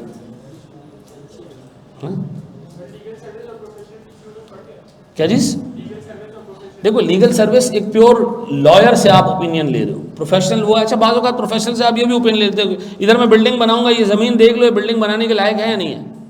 वो आगे मुट्ठी भर के एक मिट्टी ले जाता है, लैब में टेस्ट करके लाता है, कहता है हाँ ये बिल्डिंग बनाने के लायक है। तो ये क्या, ये प्रोफेशनल फ़ी है, इसमें लीगल एडवाइज़र का कोई लेना देना नहीं है, ठीक है जी। तो उसने इसलिए दोनों को अलग अलग रखा है कि दोनों चीज़ें कवर हो जाएं। कोई प्रोफेशनल है तो उसकी फ़ी भी कवर कर लो, और अगर कोई लॉयर है तो उसकी फ़ी भी कवर कर लो। डन है जी मेरा बच्चा है। हाँ, ऑब्वियसली वेटिंग चार्जेस ये होते हैं ना कि आप डॉक्यूमेंट्स ला के मंगवा के दे दो कि जी आप इसको वेरीफाई कर लें। अच्छा, बोर्ड पे देखना दोस्त, प्यारे भाई, मेरे प्यारे चुन्नू मुन्नू बच्चों, यहाँ देख लो, बोर्ड पे देखो, प्यारा बच्चा बोर्ड पे देख लो, मेरा प्यारा भाई। एक बात बताओ, आपने एक प्रॉपर्टी खरीदी, गौर से सुनो, मैंने एक प्रॉपर्टी परचेज की, तो at the time of purchase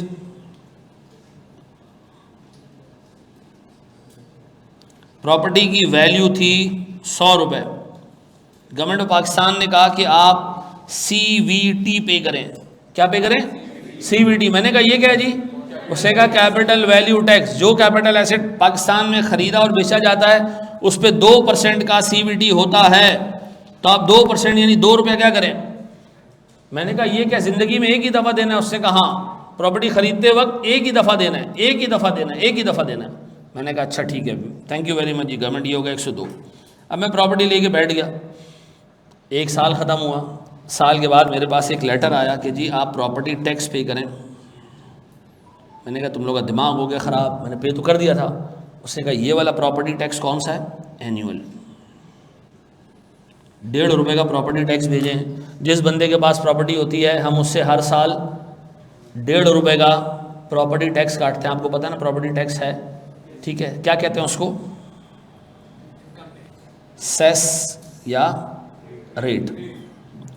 ठीक है जी। ये प्रॉपर्टी टैक्स है, ये प्रोविंशियल गवर्नमेंट लगाती है, कभी कभी फेडरल गवर्नमेंट लगाती है। आपने अक्सर सुना होगा ना कि आपके मकान पे एक बंदा आके पर्ची चिपका जाता है हरामखोर कि जी 20 लाख जो है ना वो आपके पिछले 15 साल के टैक्स है। ठीक है, आप कहते हो मैं तो अभी आया हूँ, ये मकान बने हुए 1.5 साल हुआ है। ठीक है, तो ऐसे आते हैं हरामखोर, उनको पैसे से चाहिए होते हैं तो 20 लाख की पर्ची लगाते हैं तो आपसे 350 रुपये ले जाते हैं। ठीक है जी। अब मुझे एक बात बताएं सर, ये जो टैक्स है ये एनुअल टैक्स है, क्या एनुअल टैक्स प्रॉपर्टी में डालें? नहीं सर। तो आपने कौन सा टैक्स प्रॉपर्टी की वैल्यू में कैपिटलाइज करना है? वन टाइम टैक्स, ऐसा। और आपने रिकरिंग नेचर का कौन सा? रिकरिंग का मतलब क्या होता है? बार बार जो टैक्स आ रहा है वो आपने प्रॉपर्टी की वैल्यू में नहीं डालना, ऐसा। सीवीटी बेचने के टाइम बेचने वाला पे करता है, खरीदने वाला खरीदने के वक्त पे करता है। ठीक है जी। आप शेयर्स खरीदने जाओगे ना, दोनों साइड पे सीवीटी लगेगा। ठीक है जी।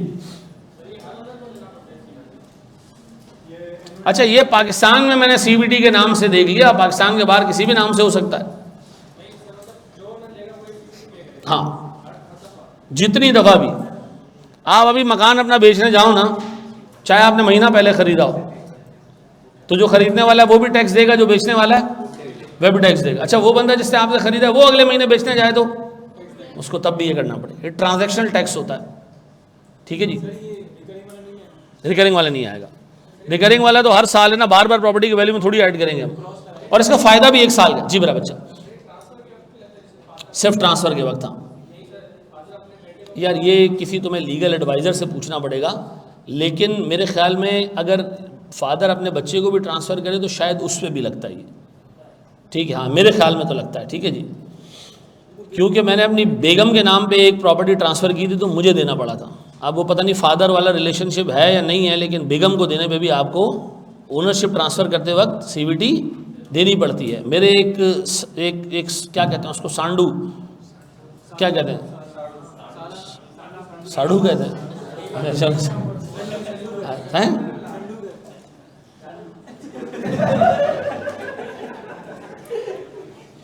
आगे बढ़ो यार।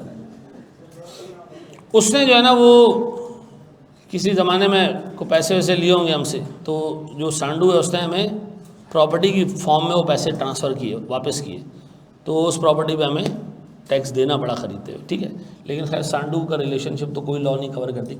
बिल्कुल सही कहा इस बच्चे ने, 236K और 236C के अंडर में टैक्स कटता है। बिल्कुल अब्दुल्ला भाई, आपने तो माशाल्लाह मस्त किस्म का टैक्स पढ़ा हुआ यार। हैं, वेरी गुड बेटा। बड़े अब्दुल्ला कौन से वाले हो तुम यार?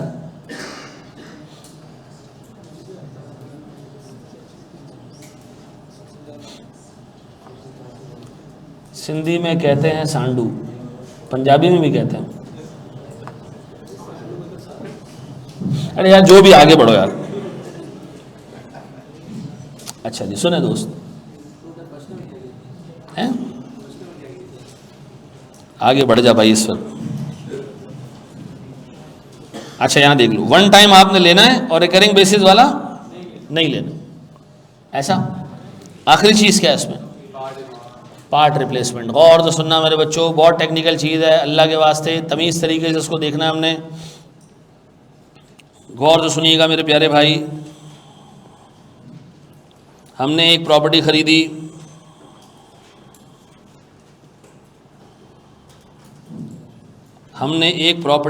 गौर से सुनना।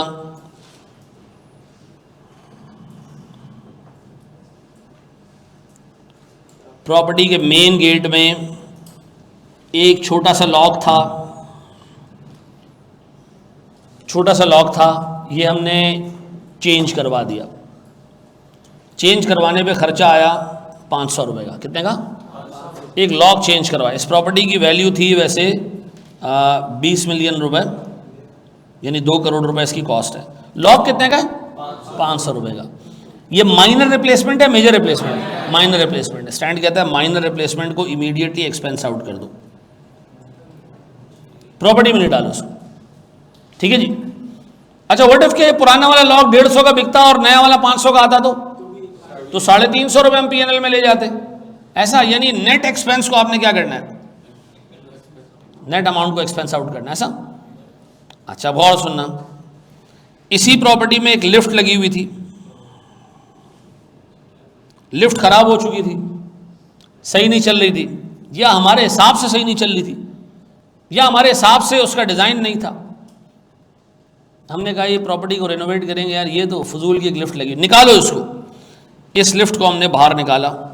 गौर से सुनना, गौर से सुनना मेरे बच्चों, इस लिफ्ट की जगह हमने न्यू लिफ्ट लगाई, न्यू लिफ्ट। गौर सुनना, न्यू लिफ्ट या एलिवेटर की कॉस्ट आई 50,000 रुपये की, और ये पुराने वाले ये जंग लगे हुए दरवाजे और लिफ्टें ये हमें बेची, तो हमें इसकी बेचा तो हमें इसकी जो है वो स्क्रैप वैल्यू मिली 10,000 रुपये की। अब बताओ हमारी जेब से कितना खर्चा हुआ? 40,000 रुपये। बहुत आसान भाषा में समझा रहा हूँ, अकाउंटिंग इतनी आसान नहीं है लेकिन तुम्हारे लेवल पर इतनी आसान है। तो स्टैंड कहते हैं जनाब ये 40,000 रुपये प्रॉपर्टी में ऐड कर दो अगर ये क्या है, मेजर रिप्लेसमेंट है। क्या ये हम कहेंगे जी major part of the property हमने रिप्लेस किया है। अब बताओ मेजर और माइनर में अंदाज़ा कैसे लगाएंगे हम, हैं क्या, किस तरह अंदाज़ा लगाएंगे? ये क्या मैं स्टैंडर्ड ने इस पर गाइडेंस दी है, हैं? परसेंटेज बताइए कोई? नहीं सर, स्टैंडर्ड ने कहा जनाब आप अपना एक क्राइटेरिया सेट कर लें। बहुत सारे लोग कहते हैं जी 5% of the value of property any replacement will be considered as, material की बात नहीं कर रहा, मेजर की बात कर रहा हूँ। किसकी? मेजर की। 5% तो मटीरियल, लेकिन ये आमतौर पे लोग क्या कहते हैं 6%, 5%, 8%, कोई भी क्राइटेरिया कंपनी रख सकती है और फिर उसको फाइनेंशियल स्टेटमेंट्स में अवामुन नास को बताना पड़ेगा कि जी मेरी नज़र में मेजर रिप्लेसमेंट किसको कहते हैं। ठीक है जी, तो आमतौर पे 5-8% का ही क्राइटेरिया होता है, ऐसा है। अब बताएं जी अगर माइनर रिप्लेसमेंट है क्या करो? एक्सपेंस बुक कर लो। मेजर रिप्लेसमेंट है, सर मैंने एक बिल्डिंग ली और मुझे उसमें लगा दरवाज़ों में कील अच्छे नहीं लगे हुए, मैंने निकलवा के नए कील लगा दिए, 700-800 रुपये का खर्चा आया। सर मैंने देखा, मैंने प्रॉपर्टी ख़रीदी और चूँकि सर मैं हाइजीन के मामले में बड़ा पक्का इंसान हूँ, तो मैंने देखा सारे वॉशरूम चेंज कराने पड़ेंगे, इसमें तो कभी मैं ज़िंदगी में ना बैठूँ, तो मैंने सारे वॉशरूम चेंज करा दिए। 15-20 वॉशरूम तो प्रॉपर्टी में सारे चेंज हुए, 1.5 करोड़ का खर्चा आ गया। ये मेजर रिप्लेसमेंट है, ऐसा बिल्कुल रिकॉर्ड होकर मिलेगी सरिश। चलें जी इसको कॉपी कर लें सर, शाबाश।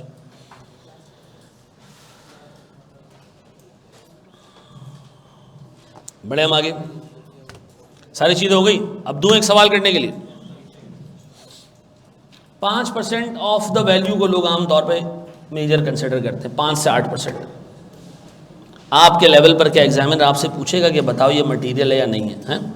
नहीं, वो लिख के देगा the property acquired went overhauling process and a major replacement took place. ठीक है जी, वो वर्ड इस्तेमाल करेगा, आप पे नहीं छोड़ेगा वो। ठीक है, नहीं कुछ भी नहीं भाई, वो आपको बता देगा ये मेजर है ये माइनर है। आपसे सिर्फ क्या पूछेगा? Accounting treatment. आपका पेपर अकाउंटिंग का है, आपका पेपर ऑडिट का नहीं है, जजमेंट नहीं लेनी है आपने। ठीक है जी, हाँ ऑडिट के पेपर में पूछ सकता है वो कि बताओ ऑडिटर ने जो है वो उसको चैलेंज कर दिया कि तो मेजर रिप्लेसमेंट है, क्लाइंट कहते हैं नहीं माइनर रिप्लेसमेंट है, वो वहाँ पढ़ देंगे। ठीक है जी, वो वहाँ जो टीचर आपको पढ़ाएंगे आपने उनसे वहाँ पढ़ना। ठीक है, हैं मैं छोड़ दिया, अभी मैं वो अगले डाटा वाले पेपर की तैयारी कर रही हूँ, उससे मेरी ज़िंदगी हराम की हुई है। कंप्यूटर का सब्जेक्ट है, ठीक है ना? है फालतू है काम का क्या मतलब? ये वाला काम का फालतू है? हाँ डाटा वाला ठीक ठाक पेपर है भाई, उसमें क्लाउड कंप्यूटिंग, ये डाटा एनालिटिक्स और फिनटेक की बहुत सारी चीज़ें उसमें। ठीक है जी, मैं खुद पढ़ाऊँगा। हैं डिपेंड करता है कि आप उसको कैसे पढ़ो। ठीक है ना? नहीं कोडिंग्स वगैरह नहीं है, इतना डिटेल नहीं हो। लेकिन ये है कि थियोरेटिकल सब्जेक्ट है, वैसे ही लोगों की जान जाती है। ठीक है जी, सस्टेनेबिलिटी पे बेटा मैंने काम भी किया हुआ है, लेकिन मैं एक इंसान हूँ, मैं क्या क्या पढ़ाऊँगा। तो एमएफए की सस्टेनेबिलिटी, देखो सस्टेनेबिलिटी के अब तक अकाउंटिंग स्टैंडर्ड ऑडिटिंग स्टैंडर्ड दोनों आ गए, तो मैं एमएफए में पढ़ाऊँगा। एमएफए में जितना है उसका पूरा एक सब्जेक्ट आ चुका है, वो हमारे यहाँ 7 भाई पढ़ाएंगे। ठीक है जी, तो मैं नहीं पढ़ाऊँगा बस से भाई, मैं क्या क्या करूँगा यार। मुझे लगता है कि यार ये जितना ये पैसा कमाने का वो है ना, ये ख़त्म नहीं होगा।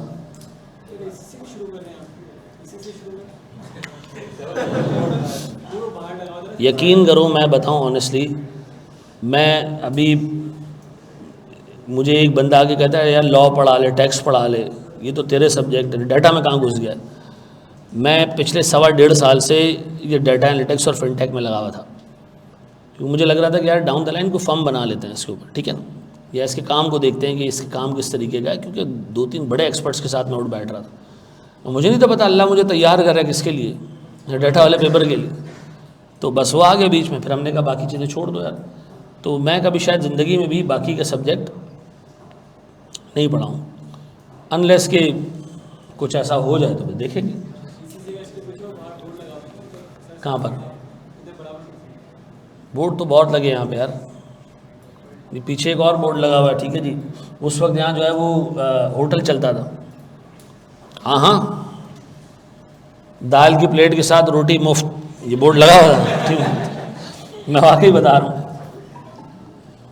अनलेस पैसों की कमी हो जाए, नहीं ये रीज़न नहीं है, एक चैलेंज होता है पढ़ाने में, वो ख़त्म हो जाता है तो फिर टीचर क्या करता है, बढ़ो आगे आओ। ये सारी चीज़ें कल, ये जो लेक्चर है ना, ये सारी चीज़ें इसके लिए मैंने कल बैठ के बनाई हैं खुद। तो मेरे लिए तो मोटिवेशन यही होती है कि आप हर बैच में आके नए नोट्स बनाओ, नई चीज़ें डेवलप करो, और अगर यही ख़त्म हो जाए तो मैं बस इस चक्कर पे आ जाऊंगी यार, बस ख़त्म भैया, जो हो गया एक दफ़ा तो हो गया, तो फिर मामला क्या हो जाएगा।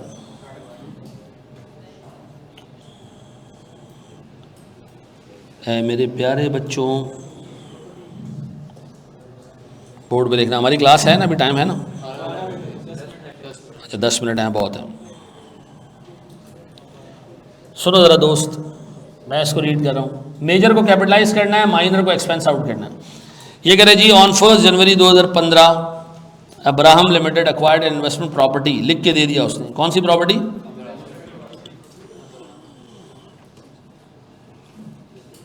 Investment property, with the intention of generating rental income, ठीक है जी। The company incurred various cost associated with acquisition, खरीदने से रिलेटेड जो खर्चे हमने किए हैं उसकी समरी ये है। The property was purchased with a payment plan involving 2 installments, 2 installments में हमने पैसा पे किया। इनिशियली हमने 6 लाख दिया at the time of acquisition, ऐसा, और उसके बाद 12 महीने बाद हमने 4,40,000 देने हैं। तो इसकी प्रेजेंट वैल्यू निकलेगी किसकी, दोनों की या सिर्फ 6 लाख की? नहीं नहीं नहीं, 6 लाख की तो बिल्कुल नहीं निकलेगी, 4,40,000 की निकलेगी। यानी 6 लाख और 4,40,000 डिवाइडेड बाय 1 + 10%, ऐसा 10 है, कितना है नीचे को रेट दिया हुआ है सर, आप इसमें अज्यूम कर लें कि रेट क्या जी, 10%, क्या आता है जी, 1 मिलियन हो गया टोटल प्रॉपर्टी की वैल्यू, डन है। Legal fee, prior to acquisition company sought legal counsel, क्या मतलब, हमने एडवाइस ली सर, ठीक है जी, और एक्सपेंस कितना आया, ये कैपिटलाइज होगा। तो बताओ, मैं आपसे अगर कहूँ जी मेरे पास परचेज प्राइस कितने, 1 मिलियन,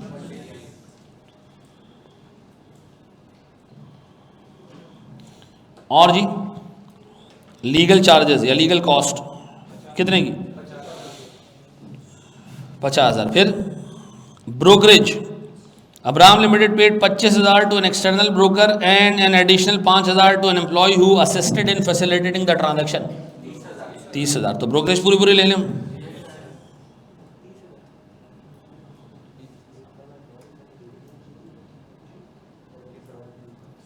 फिर documentation and registration charges, cost related to documentation and registration necessary for transferring the legal title was 40,000। ये कैपिटलाइज करना है, बिल्कुल सर।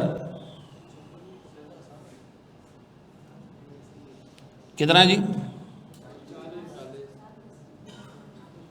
बस इसका मतलब जो आ रहा है सब ऐड करना है ना, नहीं ये कह रहा है जी property taxes 40,000 allocated to the property covering for next 4 years, allocated to the property covering next 4 years, नहीं one time capital value tax ये आएगा। हाँ सर, कैपिटल वैल्यू टैक्स कितना?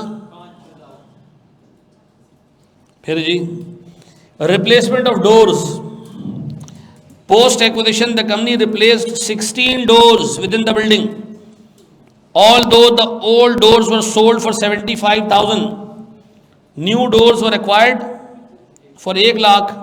The specific carrying amount of old doors could not be separately identified. ये है एक important line जो आगे जाके हम एक्सप्लेन करेंगे। आइए 16 पढ़ते हुए मुझे एक बात बताओ, पुराने डोर्स की कोई कैरिंग अमाउंट थी? हैं? अच्छा मुझे एक बात बताओ, ये पूरी बिल्डिंग की कैरिंग अमाउंट होगी या बिल्डिंग में खिड़कियों और इसकी अलग अलग कैरिंग अमाउंट होगी? तो बाज़ औक़ात एक एसेट के अंदर इंडिविजुअल पार्ट की कैरिंग अमाउंट निकालना पॉसिबल नहीं होता। तो स्टैंड कहता है निकालना पॉसिबल नहीं है तो सिंपली क्या करो, फिर जितने में आप उसको रिप्लेस कर रहे हो माइनस जितने में ये जाएगा उस कॉस्ट को आके प्रॉपर्टी के अंदर ऐड कर दो, ख़त्म। ऐसा तो मुझे बताओ हमने कितने के बेचे हैं? 1 लाख रुपए का हमने ये नया ख़रीदा है और 75 के बेचे हैं, तो नेट मेजर रिप्लेसमेंट माइनर। हाँ जी, अब देखो जब एग्जामिनर पूछ ना गए आप अपनी अजम्पशन लिखें और अजम्पशन अमाउंट को देख के लिखें, ठीक है जी। ये 2.5% बनता है। क्या जनरल अजम्पशन क्या आती है कि ये माइनर है, मेजर नहीं है। लेकिन आप सर अजम्पशन लिख के कुछ भी, क्या स्टैंडर्ड में लिखा है कि 5% इज मेजर? नहीं, उससे क्या लिखा है? आपको जो समझ आता है मेजर आप मेजर कर लें, आपको जो समझ आता है माइनर। किसको कहा? ये कंपनी के फाइनेंशियल स्टेटमेंट्स बनाने वाले बंदे को, ठीक है जी। कि लेकिन ये फिर क्या करना है, ये कंसिस्टेंटली अप्लाई करना है। ये नहीं कि आज 2.5% मेजर है कल 60% भी मेजर नहीं है, ऐसा नहीं होगा। वंस आप अपनी पॉलिसी डिफाइन करेंगे this policy will be consistently applied. ऐसा तो मैं क्या मेजर कंसिडर कर रहा हूं, को माइनर कंसिडर करें तो गलत नहीं होगा। ऐसा कितना जी? ये क्या जी, मेरे पास रिप्लेसमेंट कॉस्ट कितना मेरे प्यारे बच्चों? पक्का 1.01 है। 1 ऐसा यार, ये सही निकाला तुम लोगों ने।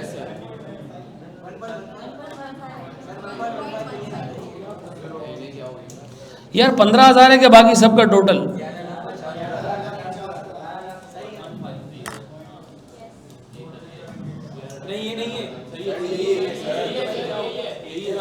मैं गिनता हूँ 50 और 30 बेटा 80 होते हैं, 120 और 30 150 और 150 और चमाट मारूंगा मुंह से गिनती करने पे 1.15 आ रहा है। ये बेचो, ये मुर्गी की दुकान पे जो कैलकुलेटर होता है।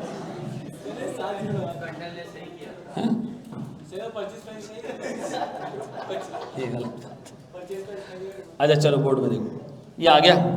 अब बताओ इसकी एंट्री क्या पास करो। सबसे पहले अपने आप से पूछो, आप इसमें से कैश कितना पे किया है?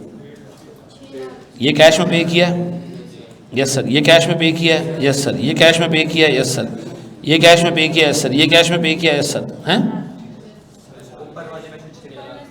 इसको देखना पड़ेगा।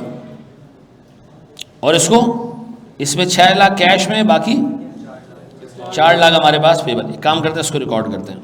हम पहले करते हैं जी इन्वेस्टमेंट प्रॉपर्टी डेबिट कितने से? 1 मिलियन से, बोर्ड में देखिएगा। और कैश क्रेडिट कितने से? 6 लाख से। और कितने से? ये हमने रिकॉर्ड किया किसको? इस वाली पार्ट को। ऐसा फिर एक काम करें, इन सबको ऐडअप करें। 50, 30, 40 और 5, 1 लाख। ये 1,25,000 आता है। 80 और 1,25,000 क्या करूं फिर सर? आईपी डेबिट कितने से? 1 लाख और कितने से? ऐसा है, यह है। बोर्ड पे देखो। फिर इसका क्या करें सर? इसमें 1 लाख को अलग रिकॉर्ड करें, 25 को अलग रिकॉर्ड करें, ऐसा करें? हैं, आप नेट पे भी रिकॉर्ड करना चाहे तो कर सकते हैं। आप ऐसे भी कर सकते हैं। कैश डेबिट कितने से? 75,000 से। आईपी क्रेडिट कितने से? 75,000 से ये पुराना सामान बिका, और फिर आईपी डेबिट कितने से,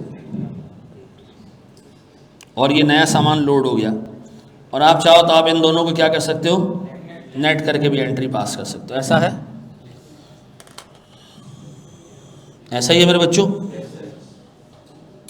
तो सर यहाँ हमारी क्लास ख़त्म हुई, कल हमारी क्लास 10:30 से होगी, और उसके बाद से फिर हमारी क्लास 10 बजे से हुआ करेगी। ठीक है जी, जी मेरा बच्चा। आईपी डेबिट 25 से और कैश क्रेडिट 25 से, एक साथ भी कर सकते, कोई टेंशन नहीं। ये पूरी की, अच्छा, ये सारी की सारी एंट्री आप ऐसे भी पास कर सकते थे। कैसे?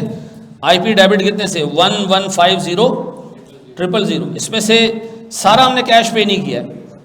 कैश हमने पे किया कितना, 4 लाख छोड़कर, कितने, 7,50,000 ना,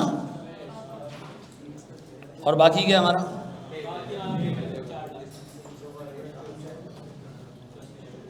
एक एंट्री भी पास कर सकते थे, है ना जी।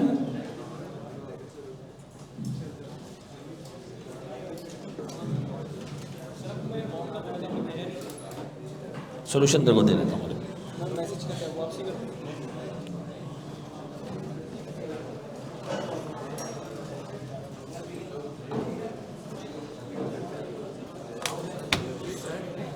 पीडीएफ अपलोड हो गया भाई।